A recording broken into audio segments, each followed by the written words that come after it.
of death. All right, we are live on YouTube, waiting for the Blog Talk Radio lady to give us the countdown.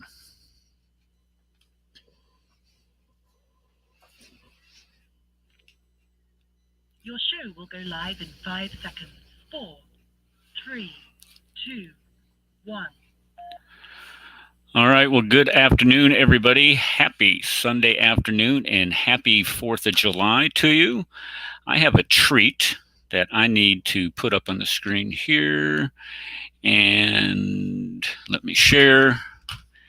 And here we go.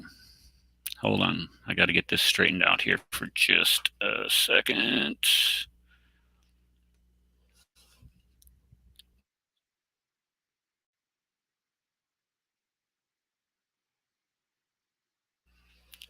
No sound? Am I right on that? No sound yet. Okay, let me stop sharing. Stop sharing. Let's try it again. But you didn't turn it on though. I mean, you had to push it. Push what? Push the start thing. The arrow. Right here? Yeah. There you go. Ooh, it works.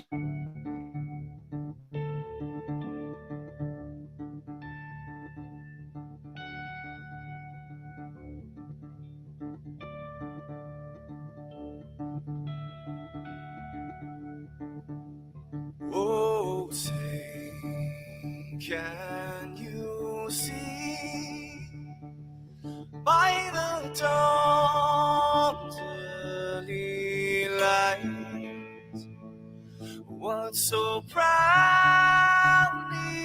we hailed at the twilight's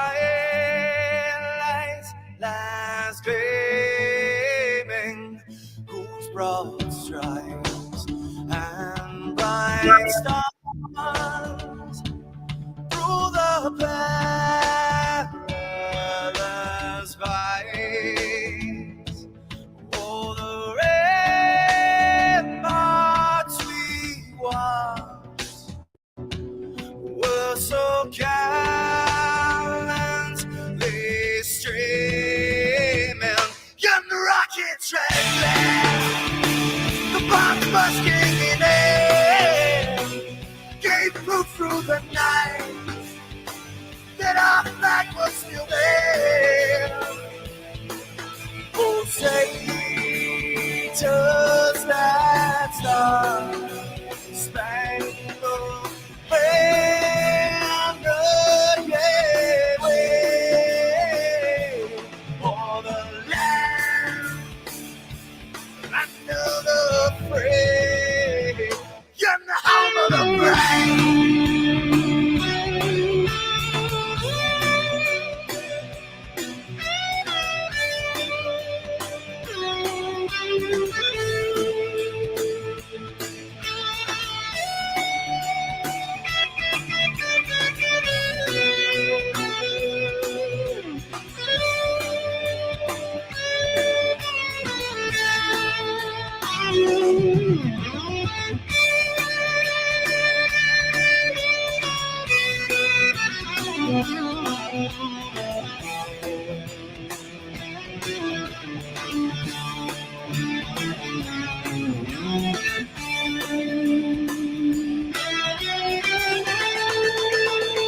Because we are the brave.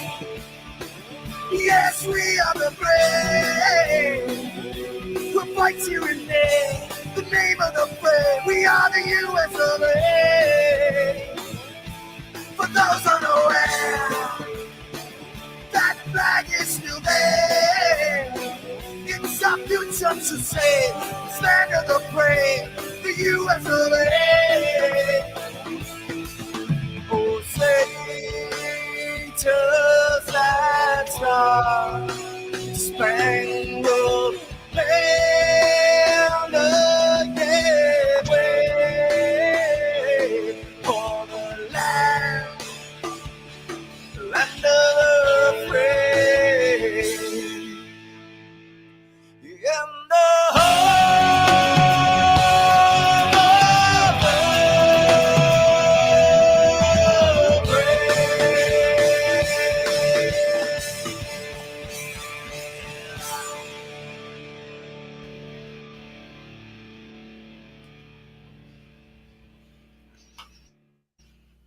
I just love that rendition of the Star Spangled Banner, especially on today. It just kind of gets a hold of you.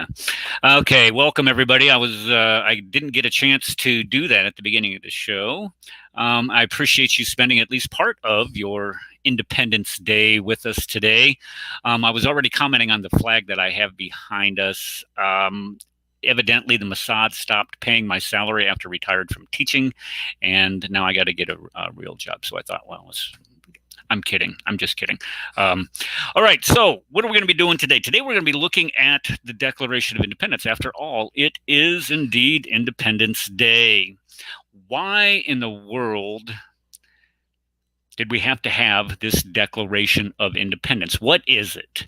Now, what I want to do before we get there, and I know I'm kind of being lazy here by putting all these clips up on the screen, but what I want to do is I want to first show you exactly why you need to watch today's show. Because you don't want to get caught by this guy out on some beach in Ventura, California. What I'm going to show you here is some snippets of a guy by the name of Mark Dice. Now, I love Mark Dice. He goes out and he does these interviews of people trying to get them to sign petitions, getting rid of sodium chloride. Oh, we can't have sodium chloride. That's an awful substance. All it is table salt. And people are just signing away. Oh, well, we need to do away with the First Amendment. We can't have anybody criticizing. Well, I mean, he didn't do that when Trump was president. I think he was doing it when I think it was Obama was president. We can't have anybody criticizing the president, so we got to get rid of the First Amendment. And you got people going, oh, okay, let's go ahead and sign away on this. Well, here he's asking people about some rudimentary questions about our nation's history. So please listen in. We declare independence from to celebrate the 4th of July? I don't know. What is the purpose of 4th of July celebrations? I'm going to turn it to the guy in the USA shirt. Fireworks. A little more specific. A little more specific. Celebrating our independence. There we go. A little more specific still. Independence Day. from a country. Step in here at any time. Which country was that? History was not my subject. I slept through that class. Happy 4th of July. Thank you. Happy 4th to you guys. When Jesse Ventura, John Wilkes Booth, and the other founding fathers signed the Declaration of Independence, what year was that? 1870 something, but I don't remember the specific year. What's the purpose of 4th of July weekend? No, celebrate our independence. More specifically, please. I really don't know. I don't know. I mean, that's all I know. I'm revoking your celebration. You're no longer allowed to celebrate. Celebration canceled. Name 2 of the founding fathers of the United States. Oh man, you had to start there, huh? Washington. Hey, I asked him, not you. Okay, name 1 more. George and Lincoln. Hey, pipe down over there. It was supposed to be. You're not putting this one on the We're going to internet. have to deport you. You don't deserve to be an American. Yeah. Get out of our country. What year did the Declaration of Independence get signed? Just you. You first. Oh, Watch your mouth. I'm sorry. I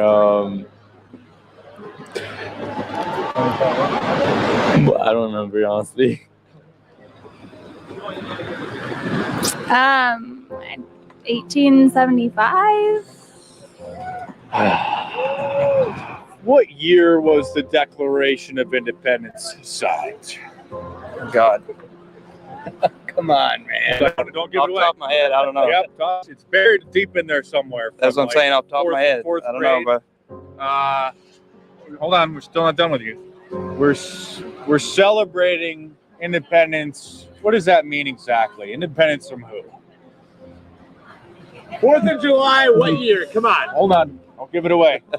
Come on, man. You put him on the spot. You put him on the spot. He needs a safe space. 4th of July weekend, we celebrate the Civil War victory, the North over the South, freeing of the slaves. What are you going to be doing to commemorate that? It's a good question. Probably just out with family, friends, enjoying ourselves. We're out in Diego. We got to enjoy the sun, the surf, the weather, good people. What year was the Declaration of Independence signed? That, my friend, has been a long time for me. 4th of July weekend, we sort of celebrate John Wilkes Booth, Jesse Ventura, the other founding fathers. Mm-hmm. Who's your favorite founding father? My favorite founding father is... Who you got to pick out of? Oh, no. Who are my choices? Any of them? This isn't multiple choice. Oh, okay. Founding father, Jesse Ventura. That's my favorite. That can't be your favorite. You got to pick another one. Can't be mine?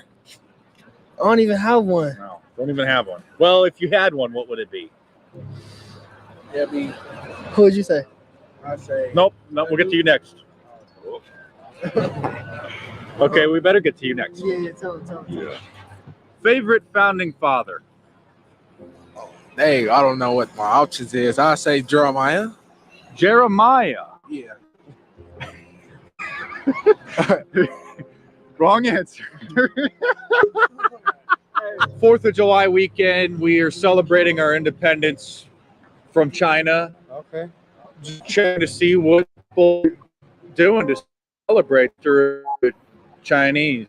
The families always get together, and they just come to the beach and just, have a good time. They just barbecue, smoke some weed. Yeah, you know how that goes. But I mean, it's just a family Forget day. about our history and just have some good times, right? Yeah, everybody's just having a good time. I think most people forgot what it's really about. Have. But Oops. All right, I'm gonna leave it at the. Hold on, I'm gonna have to. There we go. All right, I'm just gonna leave it at that. That's just painful.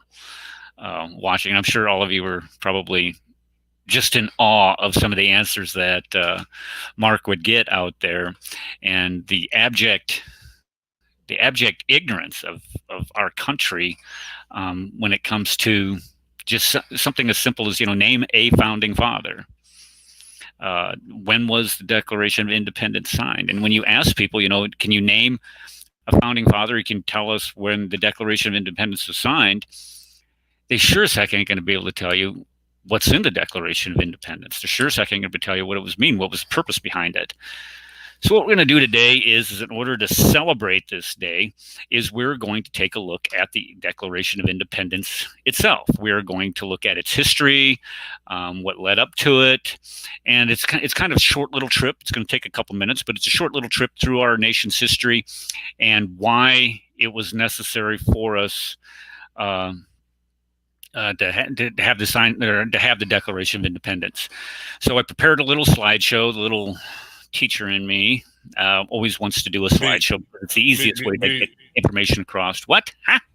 Before you start, I just want to say happy birthday, America. The way things are going, though, from watching that video, we don't got much longer, but you had a good run, man. You had a good run. All right.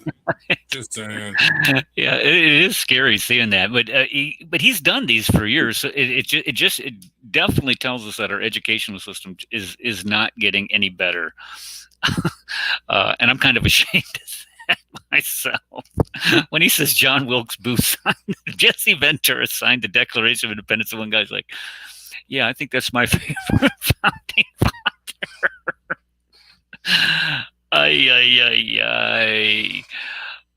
Okay, so one of the things that prompted me to put this together is what we have been seeing, not just as that video, but what we've been seeing over the past year. Oops. Okay, so here are the 4 questions that we're going to ask: is what is it? What does it say? When was it? Why was it written? And what are the results of it today? When we looked at what's happened over in our country the past year, people protesting our country, tearing down the fabric of it, and never saying a kind word. There's people that we engage every day, not only on this show, but also in life that they've never had a kind word for our country, despite the fact that everything that they say that tears down our country is a freedom that they exercise only in the United States. They would not dare try to criticize any tenet of their faith in their home countries that they came from if they were going to if they come from an Islamic country. Why? Because of the Sharia. You do not have those freedoms. Here you have those freedoms. Exactly, Stephen. You get your head cut off is what would happen. So we've seen our police officers. I didn't say that, hear that. What was that? You get your tongue cut out. Oh, they cut your tongue cut out. Oh. Yeah. Can't do much talking after that, can you? Unless you learn sign language, and then that's still ain't going because people don't understand that. We've seen our police assaulted in every imaginable way, whether it's throwing Molotov cocktails at them, shooting fireworks after them, shining laser lights in their eyes, and they've been on the front lines protecting us from these goons. And then they're pulling down our statues, pulling down our history. This is why it's so important for us to understand history, because you can allow idiots like this to try to desecrate it without having an answer. This is just a great example. They pulled down George Washington, the father of our country, for Pete's sake. Pulled him down, wrapped him in a flag. Where's my pointer here? Is that it? Laser pointer. There we go. Wrapped him in a flag and then set the flag on fire. George Washington. Thomas Jefferson. Why? Because he was a slave owner. Now, I'm not going to try to do and even come close to trying to justify slavery. But if you're going to base your entire perspective of individuals based on the bad things that they did instead of the good things that you did, we won't have a single statue in this country standing of any person other than Jesus Christ. And that includes Muhammad. Well, they wouldn't make a statue of Muhammad because that would be, you get your head cut off of that. But let me look at Thomas Jefferson. Thomas Jefferson is the one that penned in the Declaration of Independence, all men are, oh my goodness, I don't have this up here, do I? I do not have this up here. I'm sorry, guys. He's the one that penned that all men are created equal, given, and they all have God-given rights. And Jefferson himself abhorred slavery, because it was forced upon the colonists, and we're going to talk about that. And a lot of people say, well, Jefferson owned slaves. Yeah, he did own slaves, but we're going to look and see what he wrote about that here in a minute. Christopher Columbus pulled his statue down, threw him into the Hudson River. He actually goes out and proves the world is round, establishes relations worldwide now, not just between Europe and Africa and Asia, but now it's a global interaction. And he's vilified by people because of what happened with our interactions with the Native Americans. And the thing with the Native Americans, when they say that the Europeans killed millions of Native Americans, there's no bigger lie being told than that. And it just absolutely frustrates me, because what people are doing is they're preying on the ignorance of the everyday run-of-the-mill person. The reason why millions of Native Americans died after the age of exploration and discovery is because of diseases. They contracted European diseases that they did not have immunities against, and therefore millions have died from those diseases. Upwards of 90 to 95% of them died because of it. Not because Europeans came in there and slaughtered them and carried them off into slavery or invaded their villages and killed them. No, that's not. It was.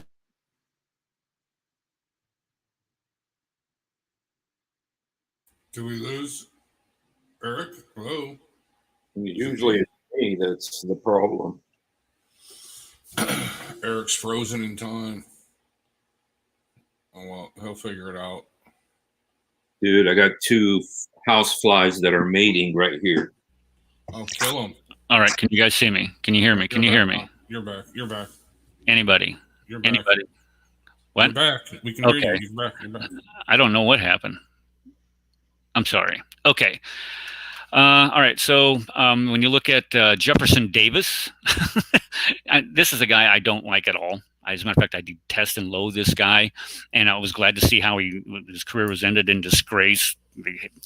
The story goes is that they caught him running out of Richmond in a dress, but this is the president of the Confederacy, and his statue and the monument that they have to him was desecrated. It was vandalized.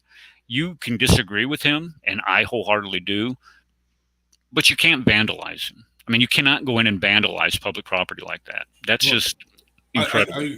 I agree on we shouldn't vandalize things, but I find it interesting that these Confederate statues, it's the Republicans who are fighting the Democrats to keep them up. I just find that to be the ultimate trap. You know what I mean? These are Democrat statues. The reason why they want them to remove is they want to hide their shame, their legacy of slavery. I say we shouldn't let them do it. We should use it to remind them of it every single day that this is what they did. However, the funny thing is we're defending them. We're actually the Republicans, if you are a Republican or a conservative. You know what I mean? We're defending Democrat statues, Confederate traitors, to keep them up. I find that just simply amazing. On that well, it was the Democratic Party that is the party of slavery, the party of Jim Crow, segregation. KKK, that's and.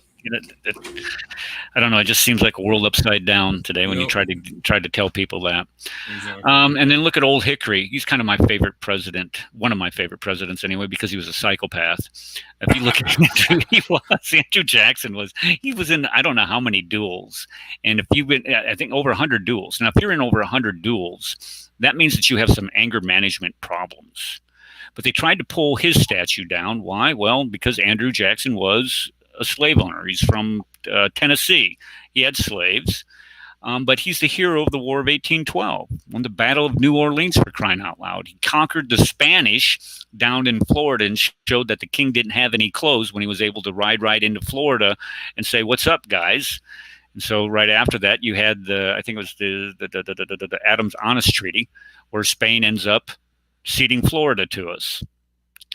He was the people's president. He was a common man, is what he was, and this is why everybody loved him. He had wide popularity, and a lot of people don't realize is that he expanded voting rights. Now, even though it was a baby step, instead of being, in order to vote prior to him, you had to be white, you had to be a male, you had to be a landowner, and you had to be educated. What he did was he did away with the requirement to be educated or have a formal educated and to be a landowner.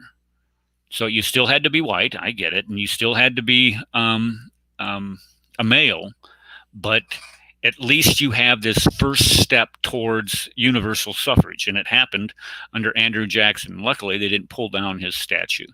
They've also desecrated our churches because they don't understand the Christian roots of our country. This was St. Mark's Episcopalian Cathedral, absolutely beautiful church. And this is the front of a church. I'm not exactly sure, but I mean, look at they put swastikas on it, and oh, look at that. It tells you who's doing it. Did you guys miss that? Right there. It's kind of a campaign slogan for them. Yep. Okay, so what's the answer to fixing all of this ignorance? Well, understanding our heritage. If you look at in the Bible at the book of Job. In chapter 8, Job, which is the oldest book of the Bible, says, "Ask the former generation, find out what their ancestors learned. For we were born only yesterday." And this is the oldest book of the Bible. But look what he says about, "We were born only yesterday and know nothing, and our days on earth are but a shadow. Will they not instruct you?" So in other words, learn from your ancestors is what Job is telling us to do. And Joshua, when the Jews were crossing over the Jordan River into the land of Canaan to retake the land and going into Jericho, the Lord stops up the Jordan River. And look what Joshua commands them to do. The waters of the Jordan were cut off. These stones are to be a memorial to what happened there. Because when your children ask, what do these stones mean? This is why we have statues. This is why we have monuments. And to pull them down, you're not going to have future generations say, well, what did George Washington do? What did Thomas Jefferson do? What did, why do we celebrate Columbus Day? What the heck did he do? Well, he killed a couple million Native Americans. Shut your mouth. Ignorance. Also, when we look at this abject hatred for our country, here's how Christ tells us to treat them. He says, pray, love your enemies, and pray for those who persecute you. And I personally feel that educating people about our country's heritage and guiding them to the actual truth will prevent all those pictures that I showed you or failed to show you at the beginning of the slideshow. I can't believe I didn't have that up there. What an idiot.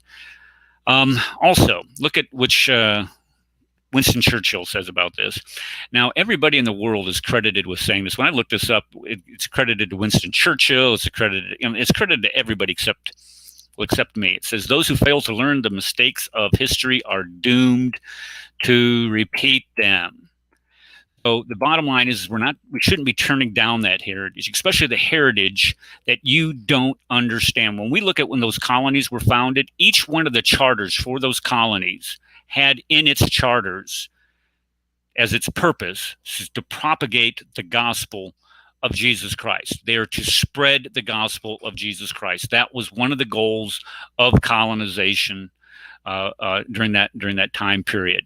And that means to evangelize all of those people that were created in the image of God. That includes the Native Americans. And they did this based on the Great Commandment. The Great Commandment is, go ye therefore and make disciples of all nations, baptizing in the name of the Father and the Son and the Holy Spirit, the triune God. Now, the first group of people that came over specifically for religious persecution, and this is after England, and I'm speaking specifically about England because the Spanish had been in the colonization process for, not quite 100 years before England got involved. That England saw how widely successful they were in it, and they decided to get in on it too. So they sent, you've all heard of Roanoke and the Lost Colony and Jamestown. Jamestown was 1608. The Pilgrims came over 12 years after that. So in 1620, the Pilgrims come over because they're separatists. They want to get away from the Church of England. Remember, the Church of England separated from the Catholic Church in 1534 because King Henry VIII wanted to follow his lust, is basically the bottom line. So instead of the Pope being the head of the church, Henry VIII became the head of the church. But he didn't change anything. They didn't reform anything. This is 100 years after, when they come to Plymouth, this is 100 years after the Protestant Reformation began. Protestant Reformation was what, 1517 with Martin, I think it was 1517.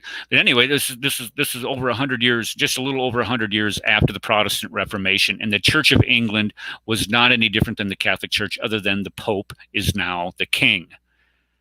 So at this time, if you were a Protestant, if you were somebody, or not a Protestant, if you were a Pilgrim or a Puritan, somebody that disagreed with the Church of England, you were considered to be disloyal to the king. You were a traitor. This is why they would spit out Puritan or Pilgrim. They would spit out those words because a Pilgrim wanted to separate from the king. You're being disloyal to the king, not thinking that he's the leader of the church. Or a Puritan is somebody who wanted to purify the church, wanted to change the church, basically tell the king what to do. That was considered being a traitor. It was traitorous. So you get the Pilgrims wanting to come over here. Now, the reason why I'm kind of circling around here and going kind of in deep here to let everybody know, I want you to know what the roots are of our country, what the founders believed in. And when we look at the Pilgrims, you can see that the Pilgrim, okay, they're in Holland for 11 years. Now, they were supposed to come over to a place called the New Netherlands. They spent 11 years in Holland, which is the Netherlands, and they come over.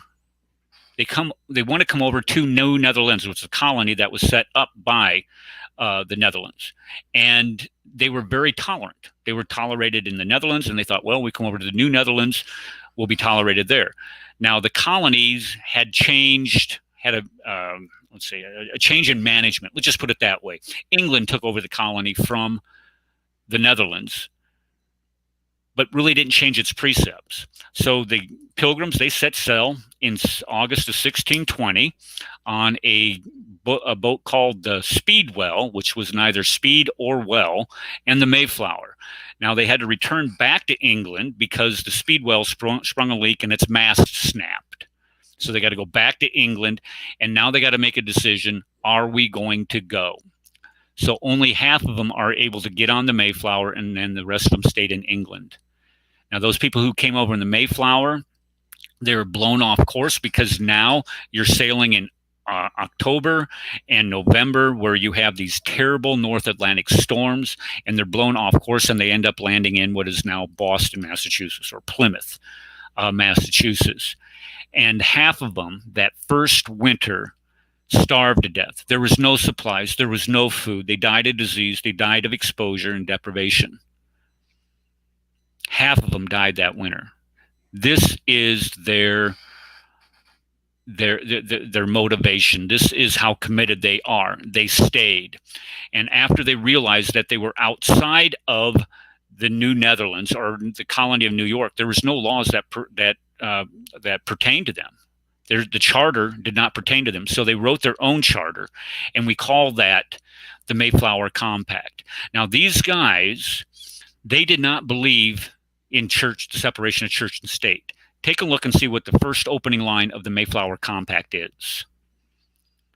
In the name of God, amen. That's the first line of the Mayflower Compact. And if you read through the Mayflower Compact, this is the first instance of people ruling themselves. Not a king telling them what to do, but they're ruling themselves. This is new. This is different. This is one of those precepts that they used when developing the Declaration of Independence and the Constitution of our country is self-rule.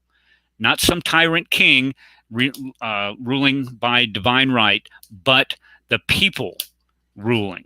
Now watch how this morphs into the Declaration of Independence. And when you look at the principles, the godly principles of the Puritans, how they set an example also, get an education so you can read the Bible, work hard and provide for your family. And the family, again, here is essential. And if you look at what the Brookings Institute says, the Brookings Institute says that you have to do, you have to do 3 things to be successful. What do you do? Just jump out? 3 things. Number 1, finish high school. Get a high school education. Number 2, get a job. Any job, but just get a job. And number 3, marry the mother of your children or marry the father of your children. And you'll be successful in the United States. It's that simple. And they got that from, and the Brookings Institute is a far left group. Let's just put it that way. Uh-oh, who was that just popped in? Who was that? Tate, DL Tate. Oh, DL, what'd you do? Just remove yourself there a minute? No, I couldn't hear you for about 30 seconds. Oh, sorry. Okay. All right. So when you look at the Brookings Institute and the Puritan example, this is the opposite of what this BLM movement is dedicated towards. They are for the dissolution of the nuclear family. Now, how can you be against the dissolution of the nuclear family unless you want to see that society destruct? I don't know how you can get any clearer than that. Okay, so when we look at tolerance, the colonies developed this idea of tolerance. When we talk about tolerance, we're talking about religious tolerance mainly. And then the laws that extended to the Native Americans were vetoed by the king. That's just the bottom line. The state assemblies that were elected by the colonists, any law that the king felt that would interfere with commerce, that would interfere with him making money, he vetoed.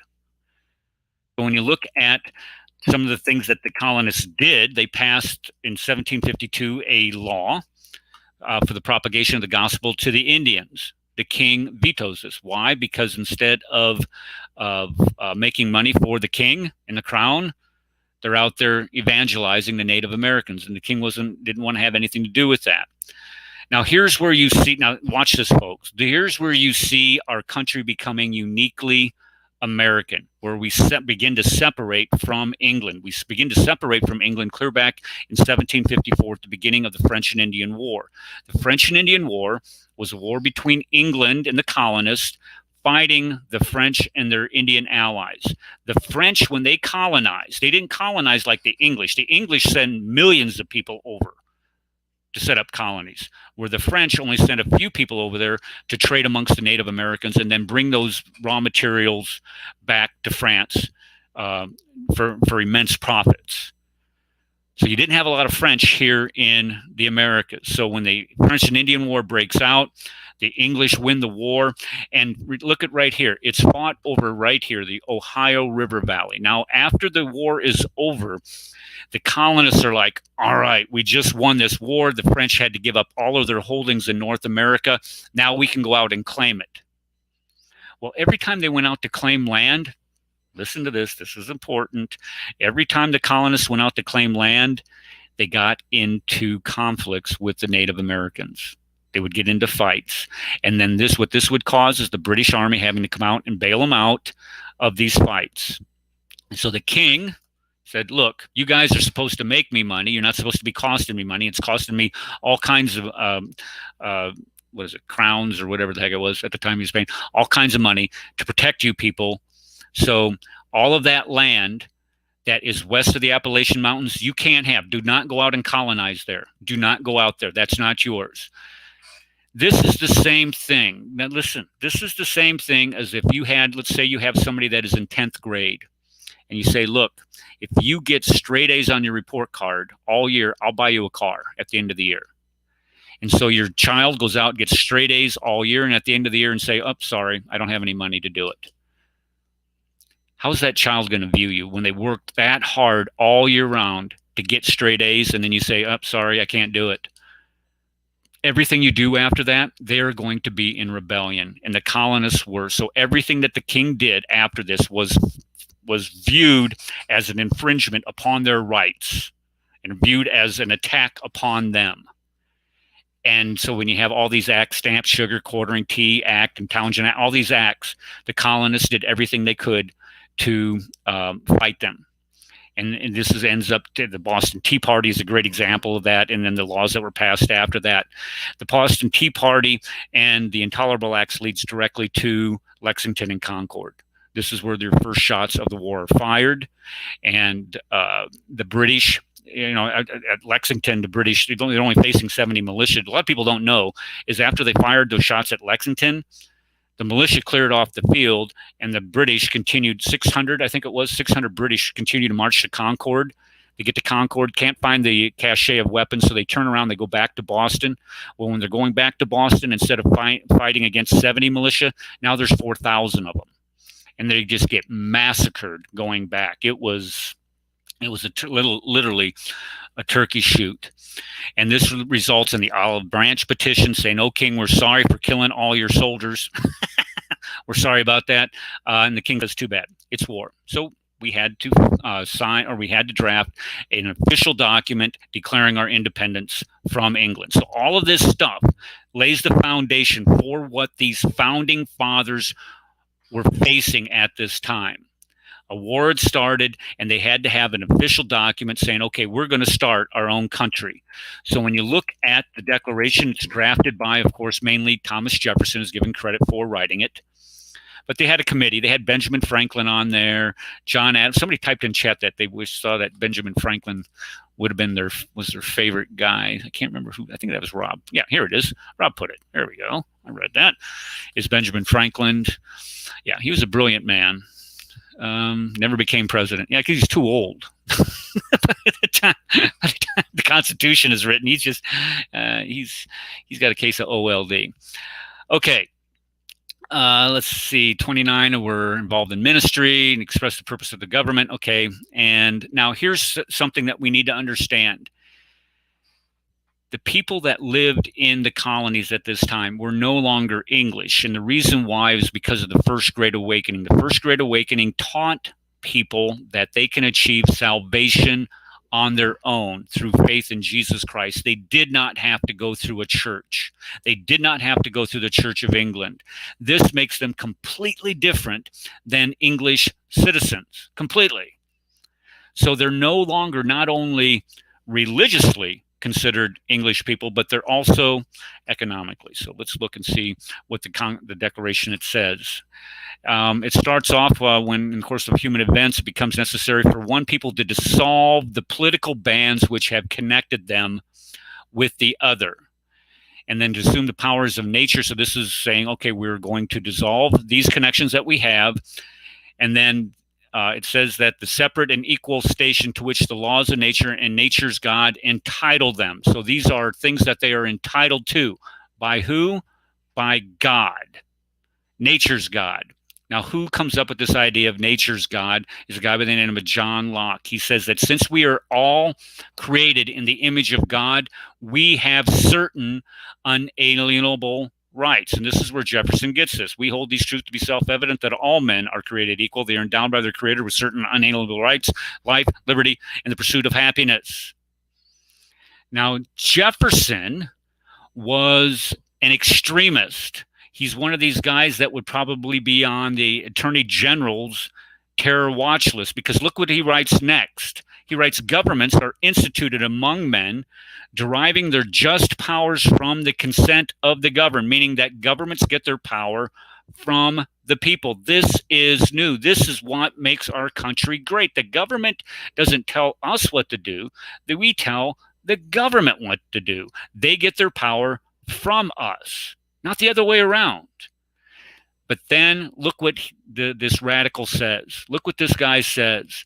It is the right of if the government in any form becomes destructive to these ends, if the government is not following this idea that it gets its power from the consent of the people, it is the right of the people to alter or abolish it and institute a new government. If you said that today in public, you would be put on a terrorist watch list.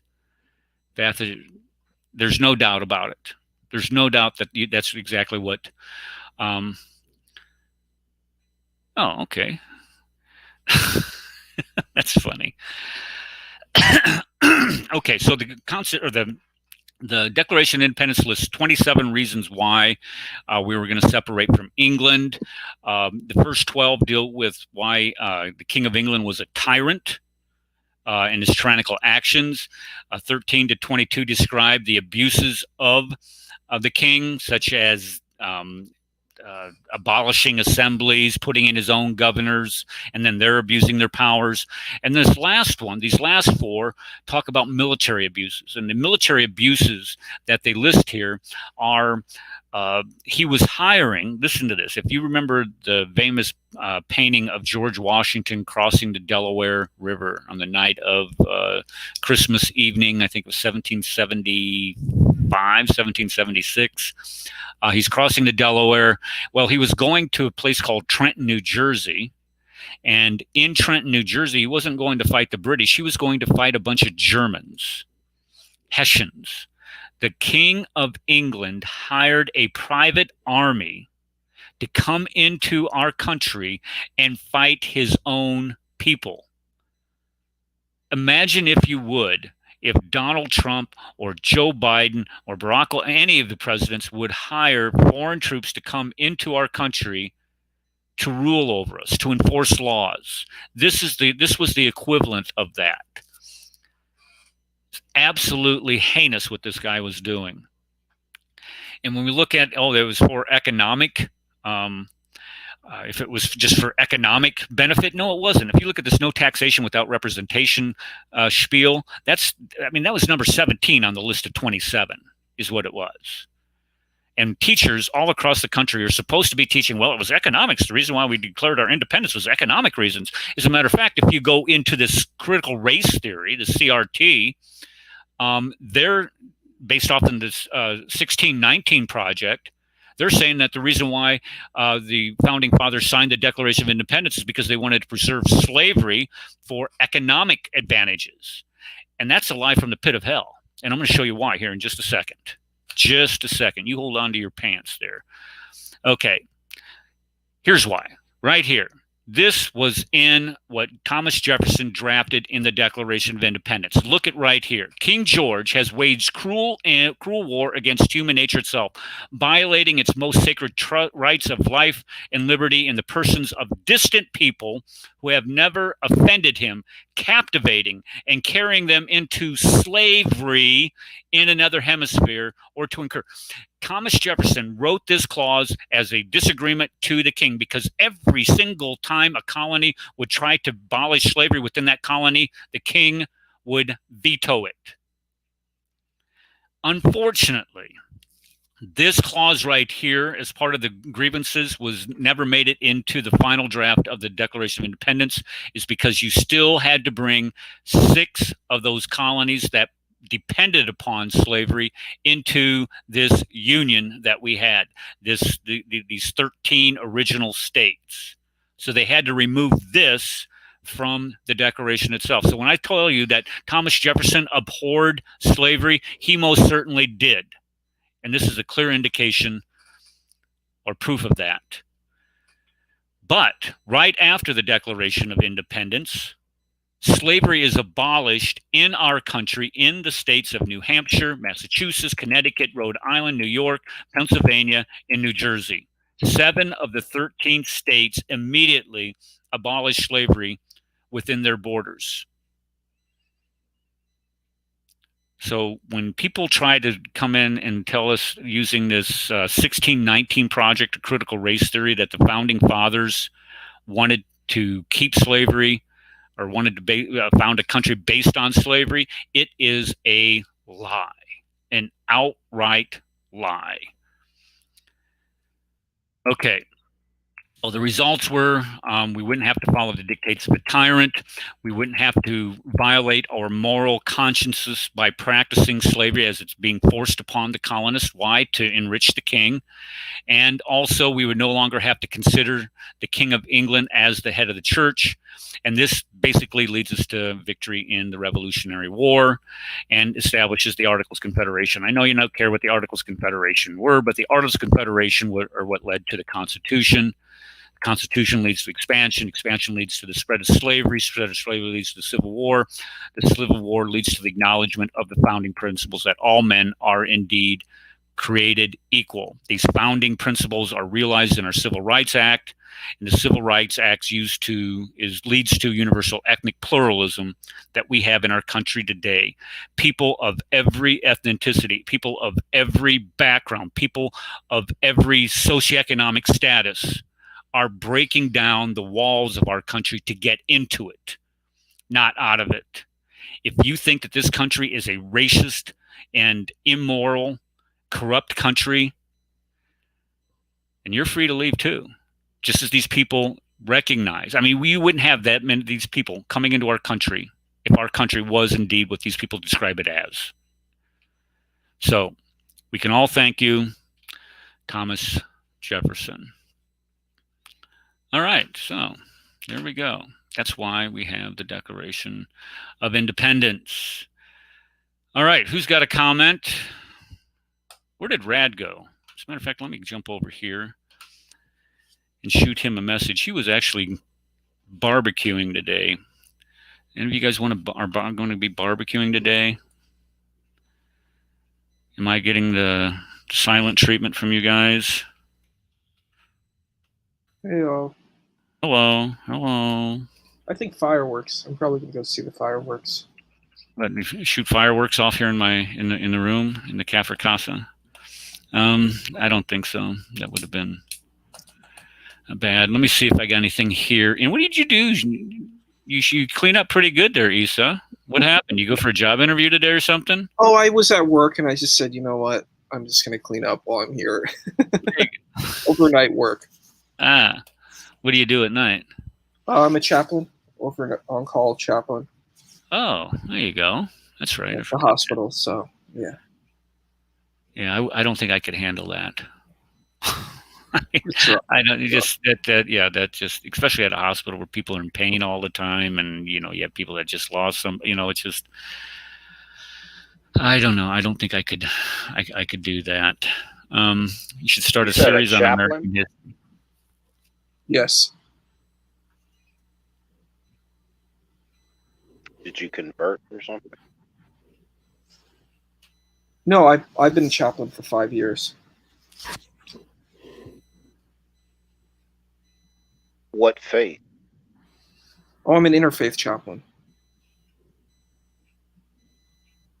Okay, but what's your foundational faith? Come on, man. We're here to talk about July 4th. We're not here to talk about me. So. Okay, all right. That's a pretty slick move. I like that. Okay, so I'm just kind of looking through the chat here, and I don't see too many people in the chat. I don't see too many people on the live stream. It doesn't look. Only got 6 at the moment. That's okay. Okay, well, we don't have to belabor the point. If you all don't want to, we can just go ahead and move out and draw fire and move to our 4th of July festivities. We all need to remember to be safe. Here did you know fireworks are illegal here in Iowa? You can't have fireworks, firecrackers, or you can have bottle rockets, but the firecrackers are illegal. Man, that sucks. Yeah, hello. I mean, what That's a way what to I'm saying. spoil the 4th of July fun. Exactly, and it's one of those laws that are on the books that they really don't enforce, especially on the 4th of July. I mean, you could sit there and light a whole pack of the firecrackers off, and nobody's going to say anything to you, or you can do it right in front of a cop, and they're not going to do anything. We're talking about those big old boomer things that cause huge explosions. But you have people, they'll go down into Missouri, like they're legal in Missouri, and they'll drive down there and pick up a whole truckload and bring them up, and they'll shoot them off at night. And especially when you get out in the country, in the smaller towns, you can't tell the difference between if it's the town shooting off the fireworks or it's just some farmer out there shooting off fireworks. And you can see them for just miles away. Let's see here. What do you think of doing an American history? That ought to be fun. Nim, I see that. Let's see here. Nim says doing a series on American history. Let me write that idea on history. Well, I second the motion because you being an educator knows that our school system has been lacking as far as teaching. I mean, I'm glad my son graduated, but what I saw as he was going through school is that they really weren't teaching. They were basically just having you memorize for the tests. If you didn't pass a test, you didn't graduate till the next class. Could you imagine a teacher telling? I mean, I saw little kids crying because the teacher, these are 8, 9, 10-year-olds being told that if they don't pass a standardized test, that they're going to be held back. And the way that they were teaching them, like for instance, math, they were teaching them the long way of doing it. And I used to teach my kid, the most efficient way to get to the answer. But they wanted them to do it I don't even know what the heck they were teaching them. Common Core math. And you brought up Mark Dice. I've been watching him for a long time, where he used to go to colleges and go to the beach and ask people, like especially around the 4th of July. He would ask them questions. So, okay, so what's the 4th of July for? Mm-hmm. Who was fighting? Or even in the Civil War, who was fighting? I mean, and these people don't know. At one point, there was a political science major, and this was during the Obama, and he asked the guy, okay, so who's the vice president? The guy didn't know who the vice president was. I'm like, hello, you're a political science and that vice major. president's the president now, and the president doesn't even know who he's president today. Well, let's not go there. But, I mean, I think the system started going down probably after the 80s. as far as, actual teaching. They got to the point where my son doesn't know how to, how to sign his name because they got rid of cursive writing. Right. That's one of the But things. everything that you have to sign, legal documents, you have to sign. Sure. So how do you sign if you were never taught how to sign? Well, they don't in a lot of states. And I'm just going to tell you the reason for it. The same thing with doing long division, long form multiplication, and memorizing multiplication tables is because of technology. The idea is that why should you have to learn how to write in cursive, to spend all that time when you can be learning more important things than having to write in cursive when everything that you're reading is not in cursive, but it is in print. It's in the normal way that you write. Or the reason why you don't have to learn how to do long division or you learn your multiplication tables or long multiplication is because of everybody has a phone just about today, and on your phone you have a calculator. So why would it be necessary to teach people the multiplication tables? Well, that philosophical approach to education is slowly fading away as people realize that if you just cannot do simple, if you don't know, simple multiplication, the multiplication tables, how can you make any type of economic determination while, let's say, you're at the store? For an example, let's say 25% off of this $20 pair of pants. Well, how do you determine that? You don't know the formula to determine. You don't do 0.75 times 20 to tell you what the price is going to. You don't know how to do that. So I think a lot of school systems, states are starting to go back to learning how to write in cursive. That way you can read document like the Declaration of Independence that's written in cursive. They're making a push to go back to that, go back to teaching multiplication tables. But yeah, I completely agree. When you see, some of these kids, you'll ask them, what's 7 times 6? And they do this with their fingers. And I'm like, dude. Well, yeah. The other problem that I see is that, okay, I understand technology is great. You and I are using technology right now, but it also has a negative aspect. I believe it's making people dumber because we are relying, like you said, on our phones, on Google, and we're forgetting how to think in basic terms. Like for instance, like you said, okay, you're buying something for $20, it's 25% off. Now, what would happen to the United States if somebody was stupid enough to do an EMP above Kansas? No, I honestly believe that the majority of the teenagers would commit suicide. No more iPhones, no more internet, no more TikTok. What would they do with themselves? Not to imagine the majority of the people would not know how to survive without going to the local McDonald's, to get some food, or probably wouldn't even know how to start a fire or how to purify water. So as much as technology is great, and I can tell you my thinking capacity, because I'm not doing as much as I used to do before just because of technology. Sometimes I'm like, I forget things that I learned years ago because I've become so reliant on today's technology. I mean, you Google. Why do we even have libraries? Do people use libraries, anymore? Not as much as they used to. That's for sure. So maybe this is the plan to make us so reliant on technology that we're basically becoming dumb. Because if you look at the kids coming out of high school, if you look at the kids coming out of college, they don't have any common sense or reasoning or critical thinking.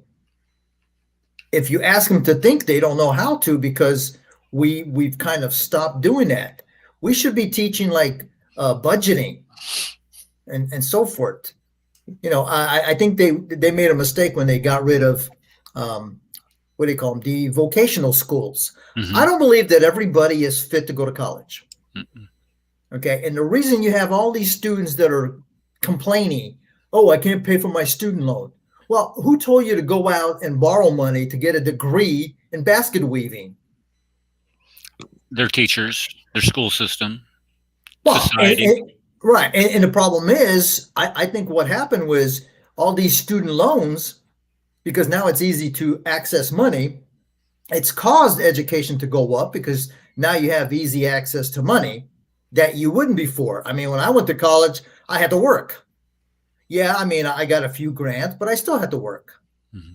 But now you can get a loan and then you can get any kind of degree that you want without thinking that, hey, maybe when I graduate college and I'm in debt $60,000 to $100,000 and I can't find a job because there isn't a job for my major.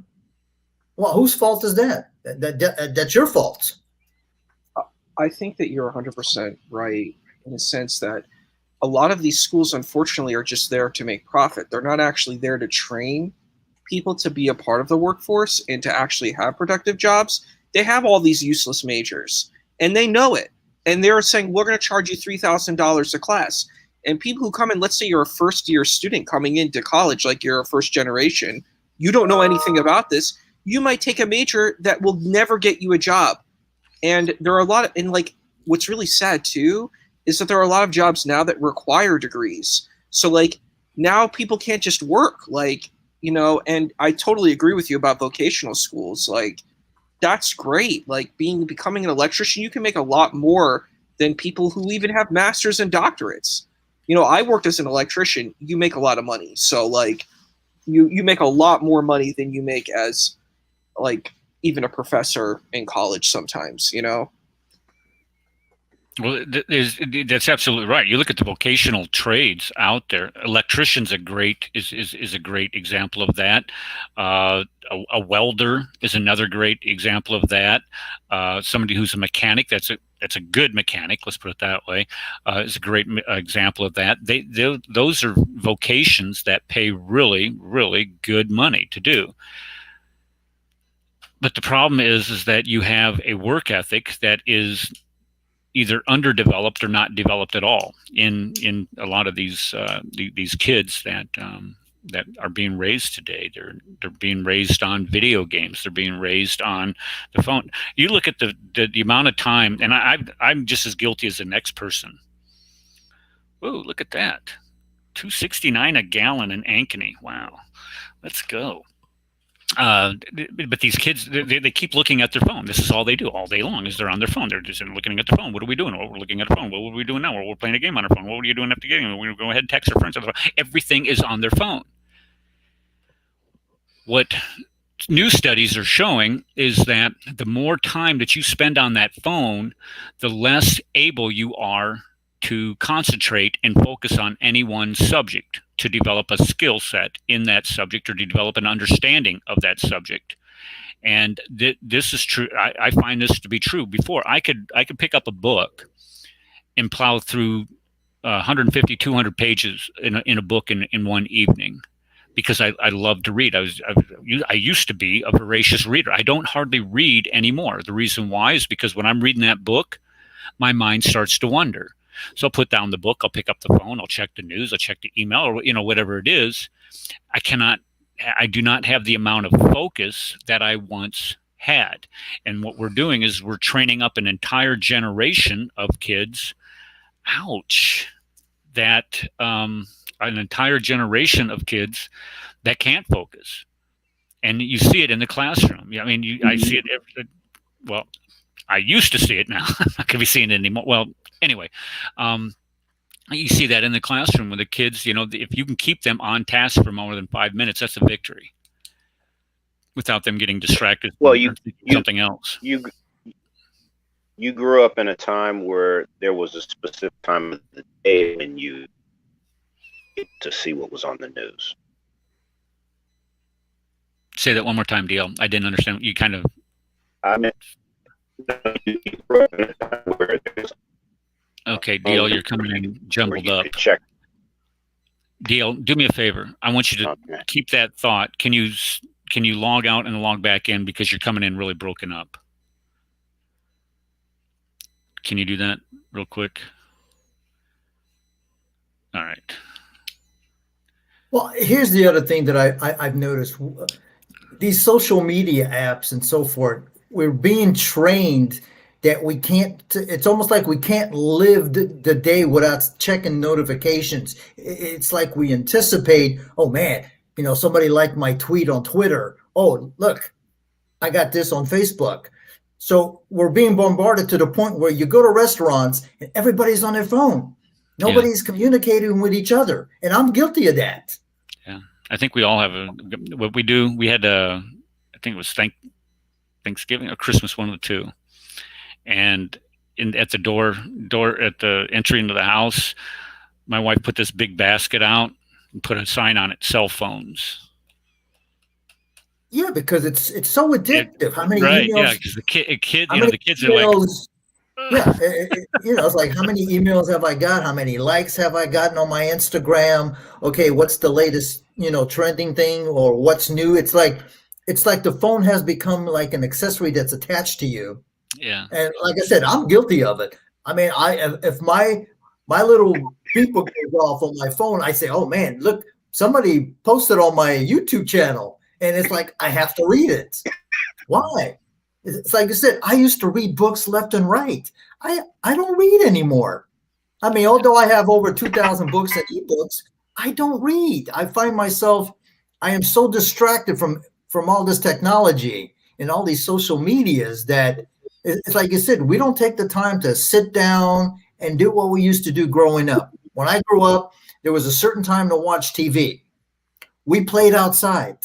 We came home when it got dark, or, mom or dad yelled, you better get your butt home because it's dinner time. Now, what do we got? The kids come home, they're on their Xbox, their PlayStation, whatever the new game is. They're not reading. They go to school and they don't learn anything. So, I mean, I don't know. I think there was a book that was called The Dumbing Down of America. And I think this is what's happening. Because if you look at kids today, I would say even up to 40 years old, I mean, these people can't think. Isa, what do you think of that?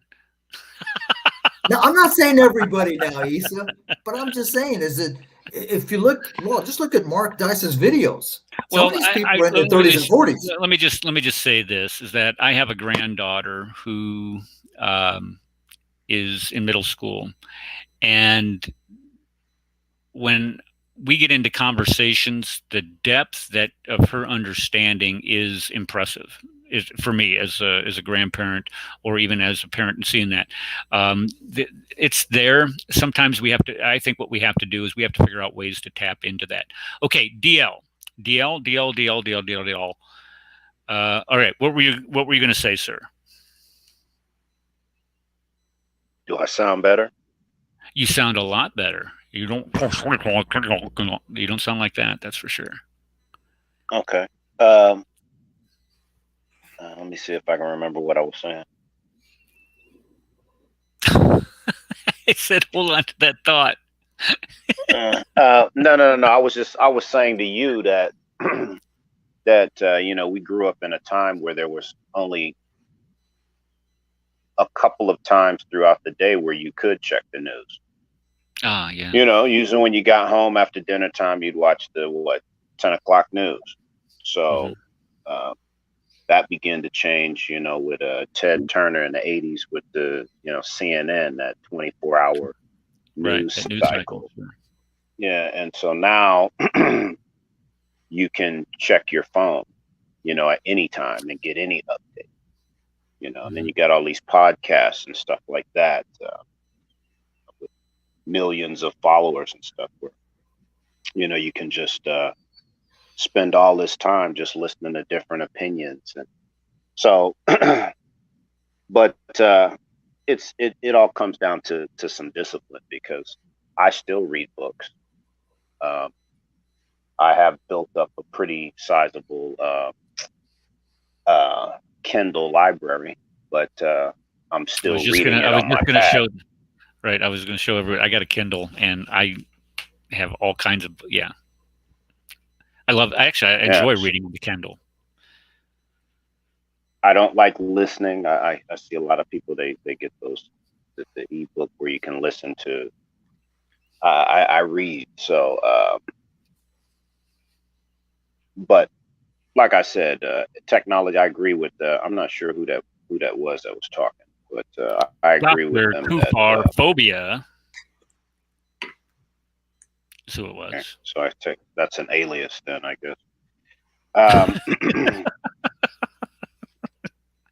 But I agree. Technology's made people dumber to a large extent.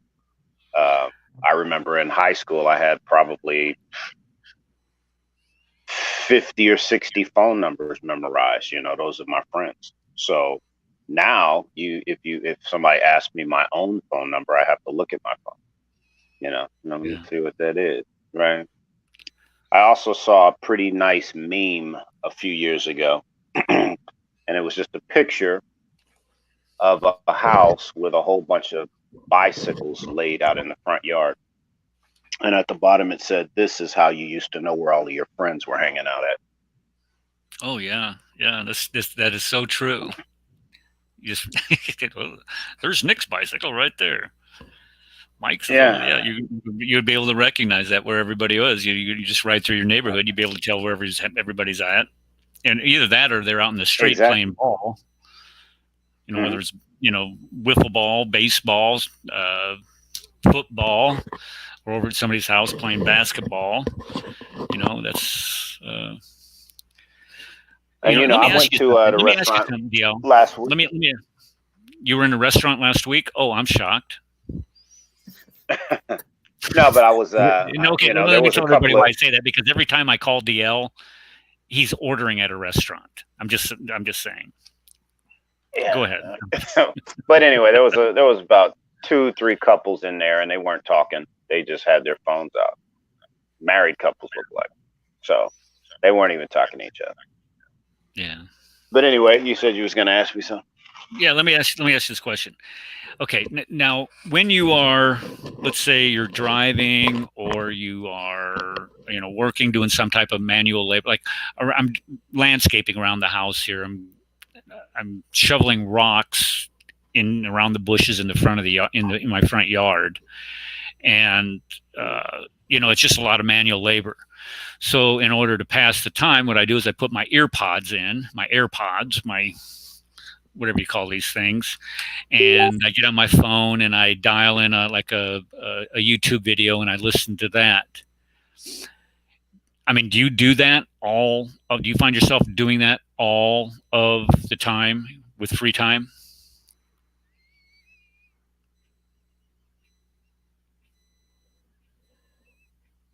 Did he drop? I don't know. DL? Maybe I should have had. Oh, he's coming in garbled again. Doggone it. Well, how about you? Anybody else? Well, I find that I DL, are you there? Let me see.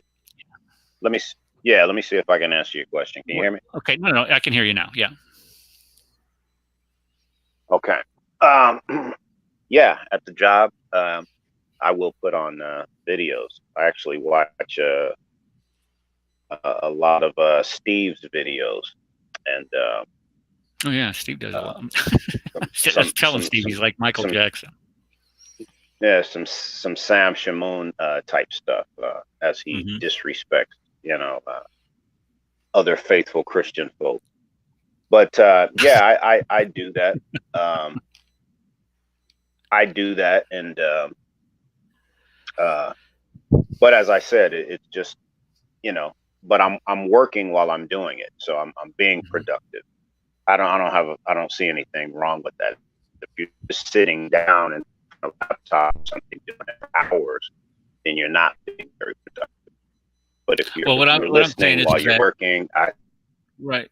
But here's the point that I was trying to make on that is that before we would have, if you didn't have an iPod, you didn't have a phone or whatever, that time that you would spend out there shoveling rock, you would actually spend time pondering things and trying to think through different ideas or whatever. And you wouldn't be constantly. You lose that skill set that, and that is a skill set, is being able to analyze things and think through them.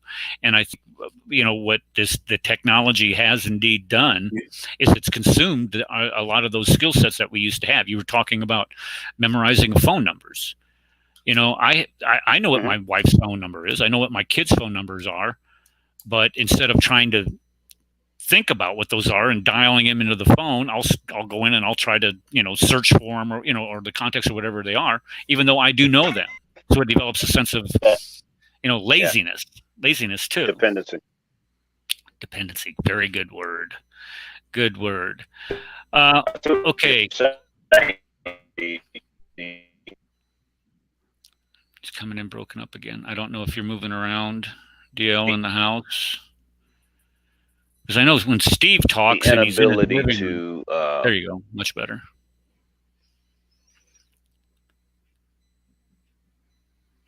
No, I'm here. I'm sitting. I wanted to say that I was in the Middle East for like 10 years, and I think I've been taught. I'm sorry. Go ahead. Go ahead, DL. You came in kind of clear right there. Go ahead. I was saying I was probably talking too much anyway. No, you weren't. No, that's fine. Better than what you've been. I mean, I think that was like 20 times as much as you've talked on the last 20 shows that we've had. Decided woman. Okay, Steve, what were you going to say? Like you said,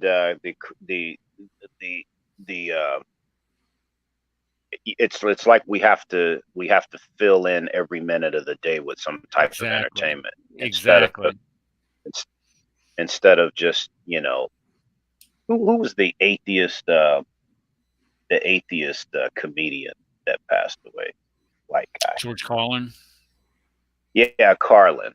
Mm-hmm. I saw him do a show and he said the same thing. Whatever just happened to a little kid out in the front yard hitting the dirt with a stick? Yeah.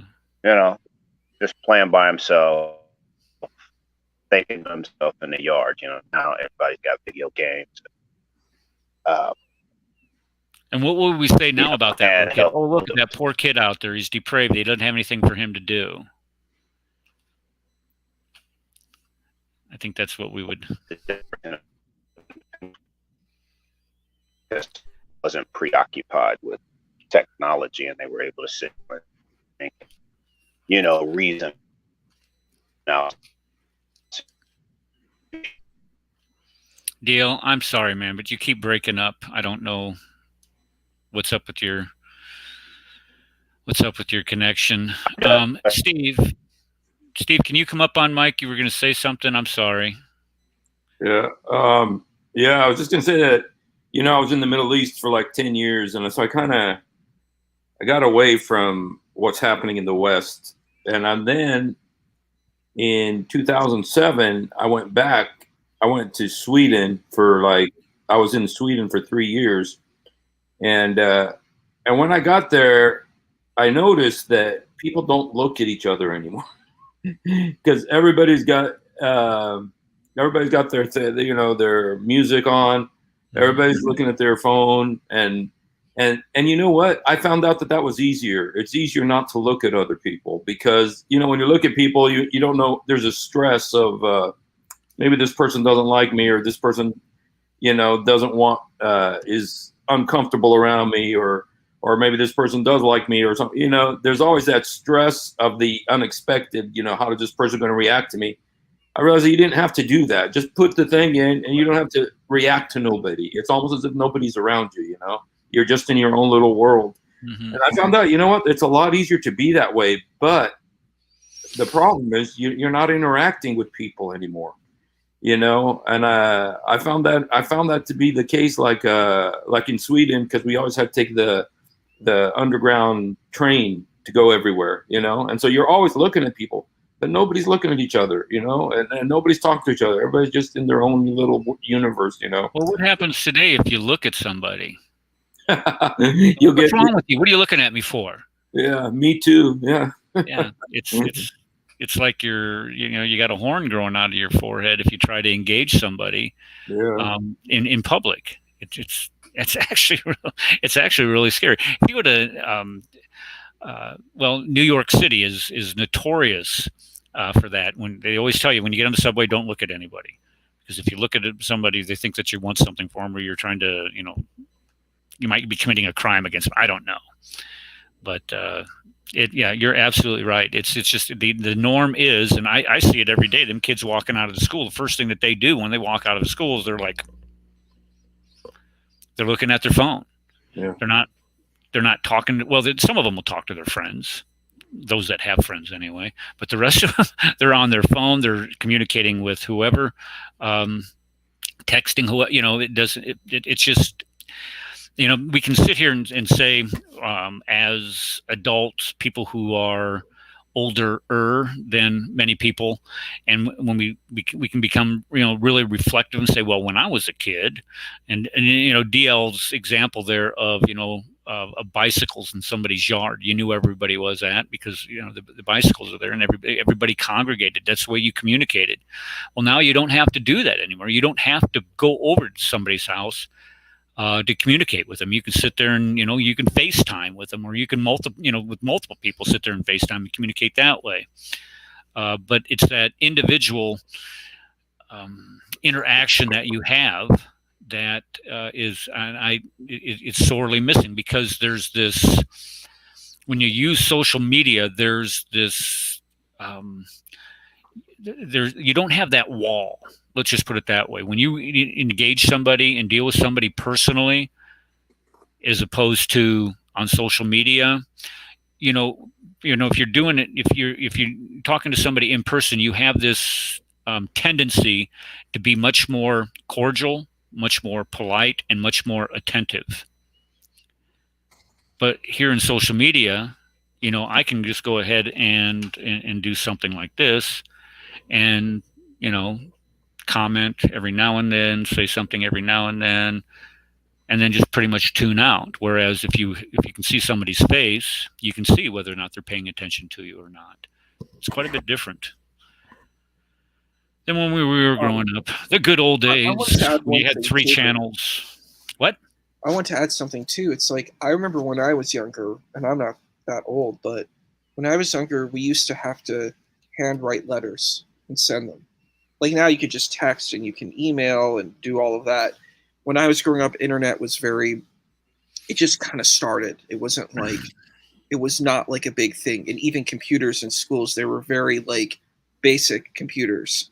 So like, because there was a lack of technology, we're forced to be a lot more creative, Even like things like video games, everything has changed so much since I was younger to when it is to now, and I just remember when I was younger, to my grandmother, I would write handwritten letters, and I would have to take time, and I would have to think about what I'm saying to her.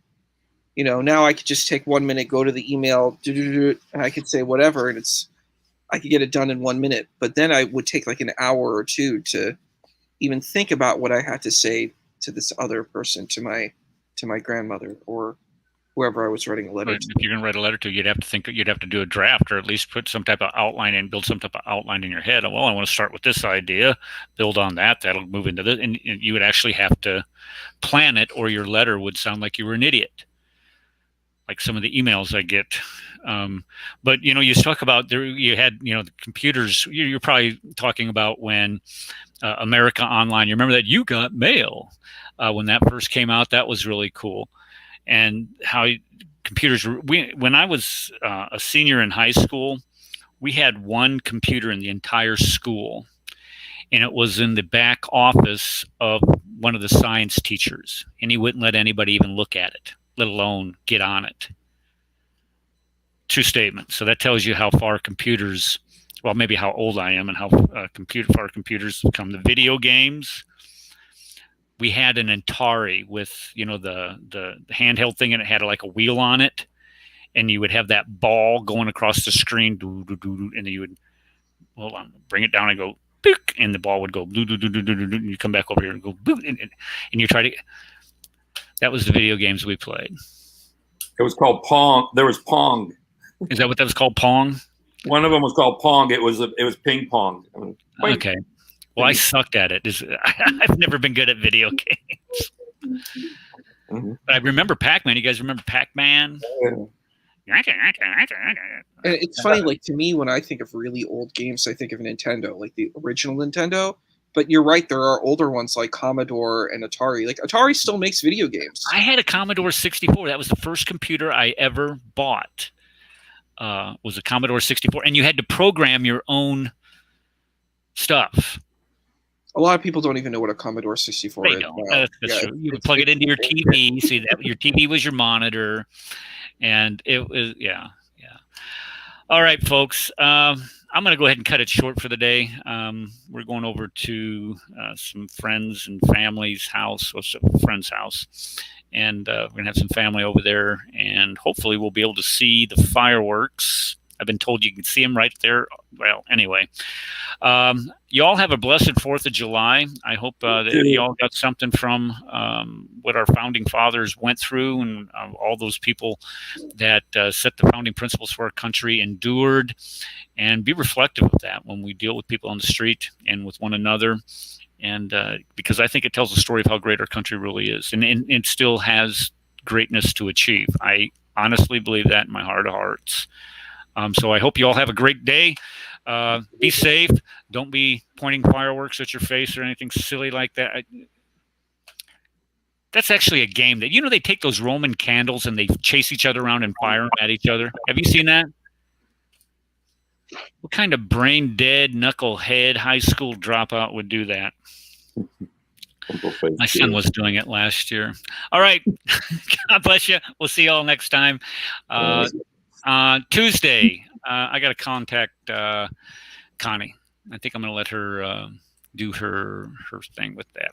All right. Y'all have a great day. Thanks for coming. God bless you. We'll see you Tuesday.